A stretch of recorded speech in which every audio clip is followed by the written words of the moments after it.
നമസ്കാരം എല്ലാ സുഹൃത്തുക്കൾക്കും ഒരിക്കൽ കൂടി ഫുട്ബോൾ കിക്ക് എന്ന യൂട്യൂബ് ചാനലിലേക്ക് വീണ്ടും സ്വാഗതം.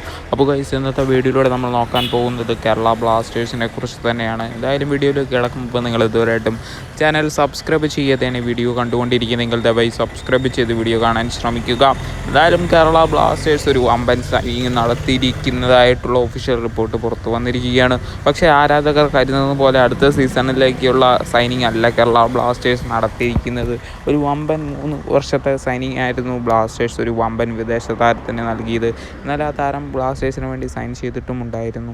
അതിനുശേഷം താരം 2019-20 സീസണുകളിൽ കൊറോണ കാരണം താരം കേരള ബ്ലാസ്റ്റേഴ്സ് വിട്ട് ATKയിലേക്ക് തന്നെ പോവുകയായിരുന്നു. എന്തായാലും ഏത് താരത്തിനെക്കുറിച്ചാണ് നമ്മൾ പറയുന്നതെന്ന് നോക്കുകയാണെങ്കിൽ, മികച്ച രീതിയിൽ പല മത്സരങ്ങളിലും പല ടീമുകൾക്ക് വേണ്ടിയും കാഴ്ചവെച്ചിട്ടുള്ള തിരി എന്ന് പറയുന്ന താരത്തിനെ കുറിച്ച് തന്നെയാണ്. കേരള ബ്ലാസ്റ്റേഴ്സ് ഇതിനു മുമ്പ് ഈ താരത്തിന് 3 വർഷത്തെ കരാർ നൽകിയിട്ടുണ്ടായിരുന്നു 2019-20 സീസണിൽ. എന്നാൽ താരത്തിന് കൊറോണ മൂലം 40% സാലറി കട്ടിങ് വരും എന്ന് പറഞ്ഞതുകൊണ്ട് തന്നെയായിരിക്കണം തിരി എന്ന് പറയുന്ന താരം ബ്ലാസ്റ്റേഴ്സുമായിട്ടുള്ള ചർച്ച അവസാനിപ്പിച്ച് മറ്റ് ടീമിലേക്ക് സൈൻ ചെയ്തത്. അതുകൊണ്ട് തന്നെ തിരിനെ നമുക്ക് 3 കൊല്ലത്തെ കരാറിൽ കൊടുത്തെങ്കിൽ പോലും ടീമിൽ ഒരു മത്സരം പോലും താരത്തിന് കളിക്കാൻ സാധിച്ചിട്ടില്ലായിരുന്നു. എന്തായാലും തിരി കേരള ബ്ലാസ്റ്റേഴ്സിൽ നിലനിൽക്കുകയായിരുന്നെങ്കിൽ അത് മികച്ച രീതിയിൽ കൺവേർട്ട് ചെയ്യാൻ ബ്ലാസ്റ്റേഴ്സിന് സാധിക്കുമായിരുന്നു എന്നൊക്കെ നിങ്ങളുടെ അഭിപ്രായങ്ങൾ കമൻറ്റ് ബോക്സിൽ അറിയിക്കുക.